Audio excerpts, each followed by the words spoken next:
উপদেষ্টা পরিষদের বৈঠকে জানানো হয়েছে, নির্বাচনে আইনশৃঙ্খলা পরিস্থিতি নিয়ে কোনো ধরনের শঙ্কা নেই।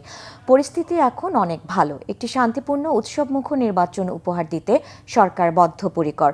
বৈঠক শেষে ব্রিফিংয়ে প্রধান উপদেষ্টার প্রেস সচিব শফিকুল আলম জানান, তাফসিল ঘোষণার পর কোনো ধরনের দাবি দাওয়া নিয়ে কেউ রাস্তায় নামলে বা কোনো ধরনের বিশৃঙ্খলা সৃষ্টির চেষ্টা করলে কঠোর হস্তে দমন করা হবে। দেশ জাতির কল্যাণে গুরুত্বপূর্ণ অবদান রাখায় উপদেষ্টা পরিষদের পক্ষ থেকে বিদায়ী দুই ছাত্র উপদেষ্টাকে ধন্যবাদও জানিয়েছে উপদেষ্টা পরিষদ। পরবর্তীতে প্রধান উপদেষ্টা উপদেষ্টাদের মধ্যে দপ্তর পুনর্বণ্টন করবেন। রোকনুজ্জামানের রিপোর্ট। বৃহস্পতিবার পদত্যাগ করা দুই ছাত্র উপদেষ্টার সম্মানে প্রধান উপদেষ্টার কার্যালয়ে উপদেষ্টা পরিষদের বৈঠক ডাকা হয়। দেশ জাতির জন্য গুরুত্বপূর্ণ ভূমিকা পালনে দুই ছাত্র উপদেষ্টাকে ধন্যবাদ জানায় উপদেষ্টা পরিষদ। পরে পরিবেশ উপদেষ্টা সৈয়দা রিজওয়ানা হাসান সচিবালয়ে জানান, দুই ছাত্র উপদেষ্টার পদত্যাগের ফলে ফাঁকা হওয়া দপ্তরগুলো উপদেষ্টাদের মধ্যে পুনর্বণ্টন করবেন প্রধান উপদেষ্টা।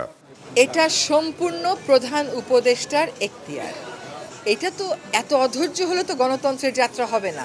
ধৈর্য ধরেন, পদত্যাগপত্র কার্যকর হোক, তারপরে প্রধান উপদেষ্টার দপ্তর থেকে জানতেই পারবেন। বিকেলে রাজধানীর ফরেন সার্ভিস একাডেমিতে উপদেষ্টা পরিষদের বৈঠক নিয়ে ব্রিফিং করেন প্রধান উপদেষ্টার প্রেস সচিব শফিকুল আলম।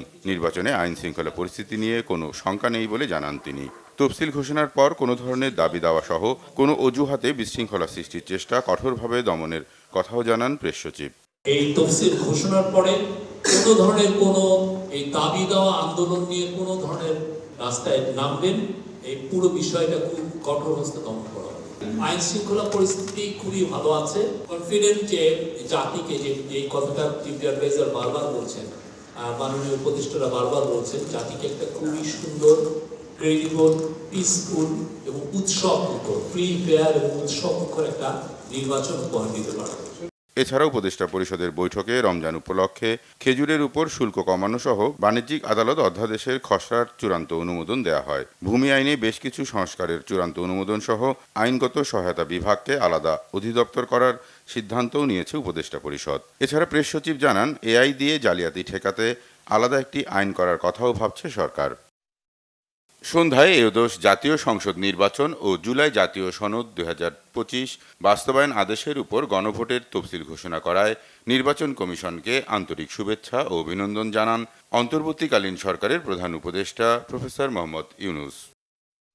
রোকনুজ্জামান, বাংলাভিশন, ঢাকা।